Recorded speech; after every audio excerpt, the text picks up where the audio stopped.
ఈ యొక్క కార్యక్రమానికి హాజరైన ఈ కార్యక్రమంలో పాల్గొన్న అందరికీ ప్రజా సంఘాలకు ఈ యొక్క పత్రికా విలేకరులకు పోలీసు బృందానికి రెవెన్యూ సిబ్బందికి ప్రతి ఒక్కరికి కూడా టీపీజేఏసీ తరఫున మా కన్వీనర్ ప్రొఫెసర్ హరగోపాల్ మా టీపీజేఏ తరఫున అందరికీ ప్రజా సమస్యల మీద పనిచేయడానికి ముందుకు వచ్చిన ఉద్యోగులు నిరుద్యోగులు అందరికీ కూడా టీపీజేఏకి ఉద్యమాభినందనలు.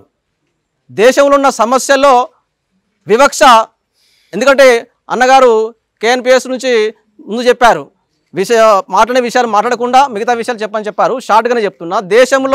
భారతదేశంలో వివక్ష ఉంది.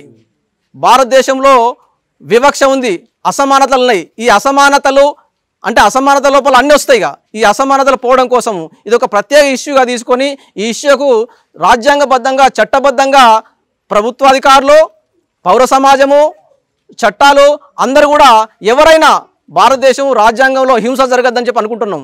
హింస జరగకుండా, హింసకు తావు లేకుండా అహింసా పద్ధతులలో మన భారతదేశం కొనసాగాలని అందులో మా టీపీజేఏ నుంచి కూడా మేము అదే ఆశిస్తున్నాము. ఈ యొక్క నేరస్తులను చట్టబద్ధంగా కఠినంగా శిక్షించాలి. ఈ విషయాలన్నీ చెప్పారు కాబట్టి నేను ఒకటే చెప్తున్నా, వివక్ష అనేది అది ఎక్కడో లేదు, ప్రతి మనిషి తలలో ఉంది. ప్రతి మనిషి తలలో ఉంది. రోజు ఉదయం నుంచి సాయంత్రం వరకు ఏ విధంగా అయితే మనం దినచర్యల్లో పరిశుభ్రం చేసుకోవడం కోసం ప్రయత్నం చేస్తున్నామో, ముఖం కడుక్కుంటున్నామో, స్నానం చేస్తున్నామో, ఇల్లు ఊడుస్తున్నామో, ప్రతి వ్యక్తి కూడా అంటే కులాలతో పాటుగా మనిషిలో కూడా ఉంది.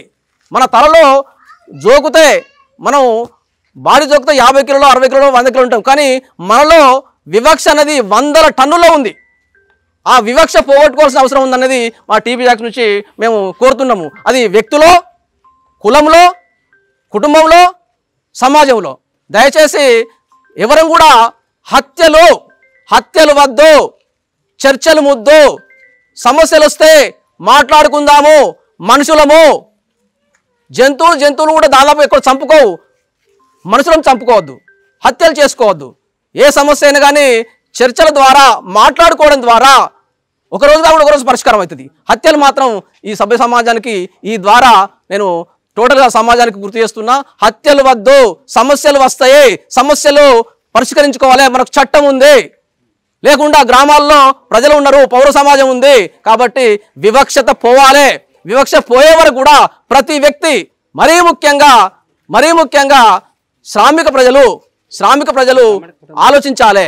ఎందుకంటే శ్రమ చేసే వాళ్ళు ఎవరైతున్నారో శ్రమకు దూరంగా ఉండే వాళ్ళ ఈ యొక్క కులోన్మాదము, మతోన్మాదము, వివక్షవాదము కొనసాగుతున్నది. కాబట్టి దయచేసి అందరు కూడా ఒక విజ్ఞప్తి, ఎవరి స్థాయిలో వాళ్ళు, ఉద్యోగులు, నిరుద్యోగులు, రైతులు, కూలీలు, ఎవరైతే మనం వెలువేయబడుతున్నటువంటి వ్యక్తులు ఉన్నామో, ఇలా వెలువేయబడ్డం కాబట్టే ఊరు బయట ఉంటున్నాం, లేకుంటే మనసులో బయట ఉంటున్నాం. కాబట్టి ఒకటే మా నినాదము టీపీజేఏ నుంచి, ప్రతి సమస్య మీద స్పందిస్తాము.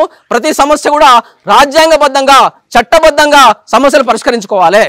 కాబట్టి దయచేసి అందరూ కూడా మరొకసారి విజ్ఞప్తి చేస్తాం, మీరు ఒక మనిషి 1000 మందితో సమానం. ఉద్యోగి అయినా నిరుద్యోగి అయినా 1000 మందిని మనం జీవించే క్రమంలో మనకు సమాజపరం కొన్ని పొరపాట్లు వస్తాయి, మరి సరిదిద్దుకుందాం. కానీ హత్యల ద్వారా కాదు. అయిపోయింది. డిమాండ్లు ఏంటంటే ఇక్కడ ఈ యొక్క నేరస్తులను చట్టబద్ధంగా ఫాస్ట్గా శిక్షించాలంటే ఫాస్ట్ ట్రాక్ కోర్టు పెట్టాలి. ఇప్పటిదాకా మిత్రులు చెప్పినారు, ఇక ఆ డిమాండ్ నేను మళ్ళీ చెప్పడం కాకుండా దయచేసి ప్రతి ఒక్కరు కూడా వాళ్ళు 1000 మందితో సమానంగా ప్రతి గ్రామంలో వివక్ష పోయే వరకు కూడా పోరాడండి.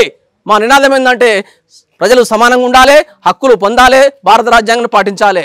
ఈ యొక్క ఆలోచనతో మేము పనిచేస్తున్నాము. అందులో భాగంగానే మిగతా విషయాలను కూడా మిత్రులు మాట్లాడారు. మీ అందరికీ ధన్యవాదాలు. జోహార్ మల్లేశం.